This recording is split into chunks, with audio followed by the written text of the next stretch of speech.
एक मछुआरा मोहल्ले में जा जाकर मछली बेचता था। एक दिन उस राज्य के राजमहल के पास से गुजरते हुए उसने आवाज़ लगाई, मछली चाहिए मछली। उसकी आवाज़ सुनकर रानी ने उसे बुलाया। मछुआरे के पास आने पर रानी बोली, मैं मछली खरीदूंगी, देखें कौन सी मछली है। मछुआरे ने जैसे ही टोकरी उतारी, एक बड़ी सी मछली उछल पड़ी। रानी ने पूछा, यह मछली नर है या मादा? रानी की बात सुनकर मछली हंसने लगी। मछुआरा बोला, रानी माँ, यह नर मछली है। रानी बोली, तब तो इस मछली को मैं नहीं खरीदूंगी, क्योंकि राजा के अलावा कोई भी नर प्राणी मेरे महल में प्रवेश नहीं कर सकता। मैं मादा मछली खरीदना चाहती हूँ। मछली की टोकरी के अंदर से फिर एक मछली की हंसी सुनाई पड़ी। रानी ने दरवाज़ा बंद कर दिया। मछुआरा टोकरी लेकर अपने रास्ते चल दिया। रानी गुस्से से कांपती हुई अपने कमरे में आई। शाम को राजा आए तो रानी ने अन्य दिनों की तरह राजा का स्वागत हंसकर नहीं किया, मुँह फुलाकर गंभीर होकर बैठी रही। राजा समझ गए कि जरूर कोई बात हुई है, तभी रानी इतने गुस्से में है, इसलिए वह उसकी ओर ताक भी नहीं रही। राजा ने पूछा, बात क्या है, क्या तुम अस्वस्थ हो? रानी बोली, मैं ठीक हूँ, लेकिन एक मछली खरीदने के लिए। मछुआरे ने मछली दिखाई। मैंने पूछा, यह नर है या मादा? इस पर एक मछली हो करके हंस पड़ी। मैं जानना चाहती हूँ कि मछली क्यों हंसी। इसका कारण न जान पाने पर मैं विष खाकर मर जाऊंगी। राजा ने हंसकर कहा, मछली हंसी थी? असंभव, निश्चय ही तुमने सपना देखा होगा। रानी बोली, मैं क्या इतनी बुद्धू हूँ? मैंने अपनी आँखों से मछली को भी देखा है और अपने कानों से उसे हंसते हुए भी सुना है। यह सुनकर राजा बहुत चिंतित हो गए। उन्होंने कहा, यह तो विचित्र बात सुन रहा हूँ। ठीक है, मैं पता करवाता हूँ मछली क्यों हंसी। इसका कारण तुम शीघ्र जान पाओगी। दूसरे दिन दरबार में आकर राजा ने मंत्री को सारी बात बताई। फिर बोले, मंत्री, मछली क्यों हंसी, इसका जवाब मुझे चाहिए। 1 माह का समय तुम्हें दे रहा हूँ। इसका कारण न बताने पर तुम्हें मृत्यु दंड दिया जाएगा। मंत्री के सिर पर मानो आसमान फट पड़ा। राजा का आदेश मानना ही होगा। उसने कहा, जो आज्ञा महाराज। आज ही घर जाकर मैं पोथी पत्र लेकर बैठूंगा। 1 माह बाद मैं आपको बता दूंगा कि मछली क्यों हंसी थी। कहने को तो मंत्री ने कह दिया, किंतु आकाश पाताल करके भी उन्हें इस प्रश्न का कोई उत्तर नहीं मिला। अनेक ग्रंथों पोथियों को देखा, अनेक स्थानों में वे गए, अनेक लोगों से पूछा, ज्ञानी, विद्वान, जादूगर, तंत्र विद्या जानने वाले सभी से पूछा, लेकिन मछली क्यों हंसी, इस रहस्य की व्याख्या कोई भी नहीं कर पाया। सोच सोचकर मंत्री की नींद उड़ गई, भूख खत्म हो गई, शरीर कंकाल जैसा हो गया। देखते देखते 20 दिन गुजर गए। मंत्री समझ गया कि उसकी जिंदगी मात्र 1-10 दिन की है, उसके बाद मृत्यु निश्चित है। वे राजा को अच्छी तरह जानते थे। राजा जो बोलते थे वही करते थे। मंत्री ने खुद को मृत्यु के लिए तैयार कर लिया। अपनी सारी संपत्ति बेटे के नाम लिख दी। मंत्री इस बात को समझ रहे थे कि उसको मृत्युदंड देने के बाद भी राजा का क्रोध कम न होगा। उसके पुत्र को भी राजा के क्रोध का सामना करना पड़ेगा। इसलिए एक दिन मंत्री ने अपने पुत्र को बुलाकर कहा, तुम देश भ्रमण के लिए निकल जाओ। जब तक राजा का क्रोध शांत न हो जाए तब तक तुम इस राज्य से बाहर ही रहना। मंत्री का बेटा बहुत बुद्धिमान था। देखने में भी वह अत्यंत सुंदर था। पिता की बातों का अर्थ समझकर वह एक दिन पैदल ही घर से निकल पड़ा। चलते चलते कुछ दिनों बाद वह एक गांव में पहुंचा। रास्ते में एक किसान से उसकी भेंट हुई। किसान कहीं गया था, अब घर लौट रहा था। उसके साथ बातचीत कर उसे अच्छा लगा। उसने सोचा, अच्छा हुआ एक साथी मिल गया। दोनों एक ही मार्ग पर जा रहे थे। लंबा रास्ता था, बातचीत करते हुए रास्ता कट जाएगा। दोनों एक गेहूं के खेत से गुजर रहे थे।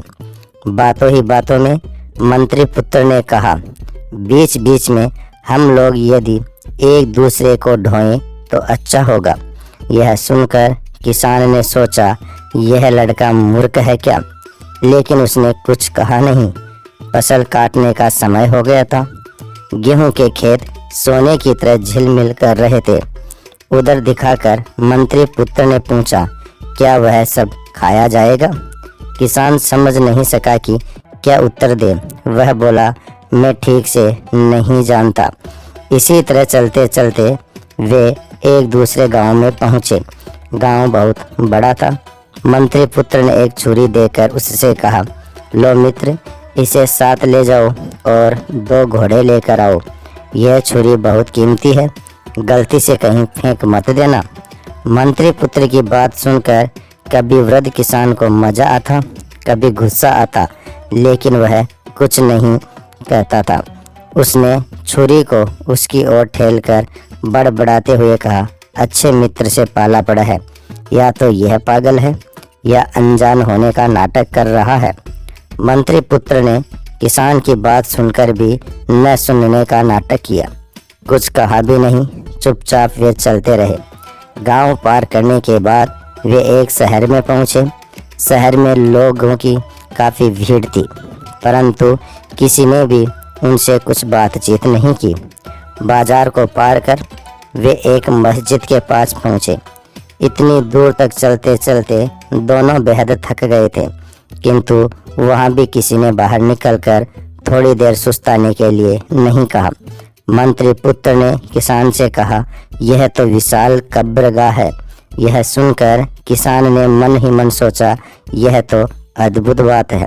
इस आदमी का आचरण तो विचित्र है। मनुष्यों से भरपूर शहर को देखकर कब्रगाह कह रहा है। शहर का एक पथ कब्रगाह की ओर गया था। वहाँ कुछ लोग एक कब्र के निकट खड़े होकर प्रार्थना कर रहे थे। मृत प्रियजन के नाम पर राहगीरों को रोटियां बांटी जा रही थी। मंत्री पुत्र एवं किसान के निकट आने पर उन्हें भी दोनों हाथों में भरकर रोटियां और मिठाइयां दी गई। मंत्री पुत्र बोल उठा, चमत्कारी शहर। यह सुनकर किसान ने सोचा, यह तो बिल्कुल पागल है। शहर को कहता है कब्रगाह और कब्रगाह को कहता है चमत्कारी शहर।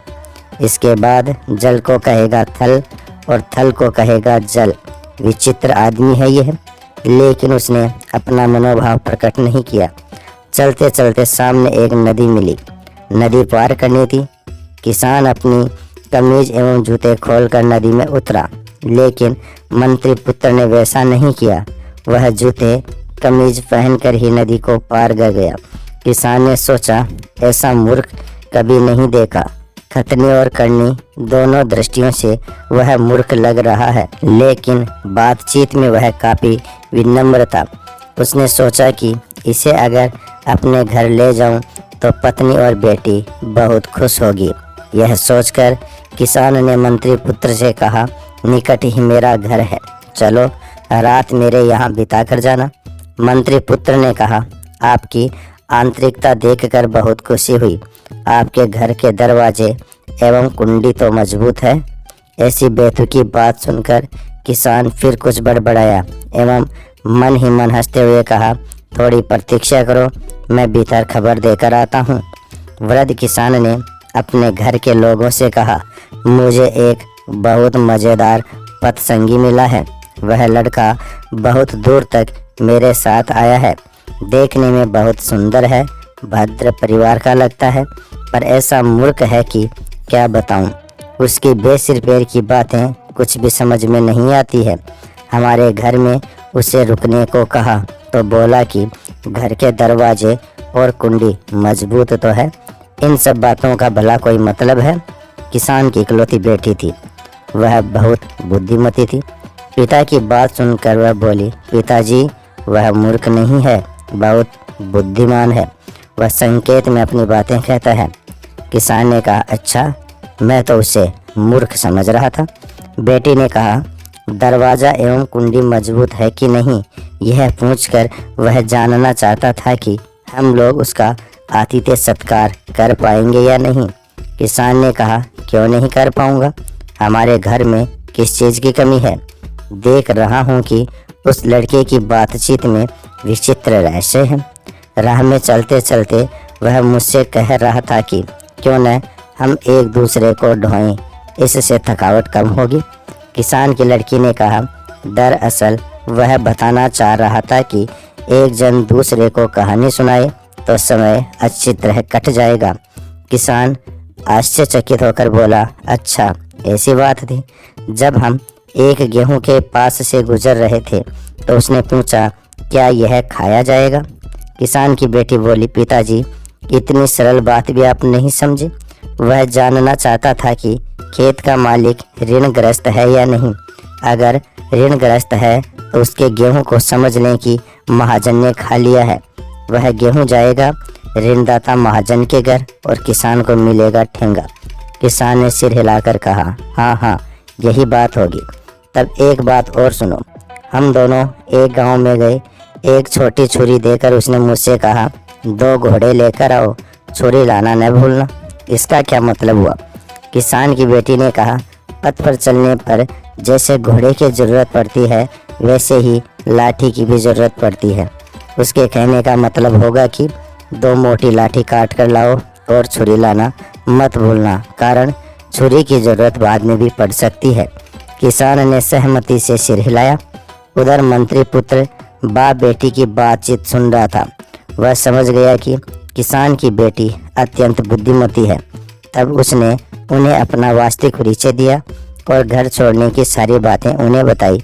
मछली के हंसने के कारण पर किसान की बेटी बोली, मछली रानी की मूर्खता फंसी थी। मछली को कोई व्यक्ति जीवित तो खाता नहीं, उसे काट कर अच्छी तरह धोकर आग में पकाया जाता है, तब मछली को खाया जाता है। उसी समय नर मादा का भेद मिट जाता है। रानी की इसी बुद्धिहीनता पर मछली हंस पड़ी थी। यह सुनकर मंत्री पुत्र बहुत खुश हुआ। वह तुरंत अपने राज्य में पहुंचा एवं अपने पिता को सारी बातें बताई। मंत्री ने राजा को यह बात बताई। उत्तर सुनकर राजा संतुष्ट हुए और उन्होंने मंत्री को मृत्युदंड से मुक्त कर दिया। मंत्री ने अपने बेटे के लिए किसान की पुत्री का हाथ मांगा। किसान सहर्ष तैयार हो गया और एक शुभ मुहूर्त में किसान की पुत्री के साथ मंत्री पुत्र का विवाह हो गया। दोस्तों वीडियो पसंद आया हो तो लाइक और शेयर जरूर कर देना।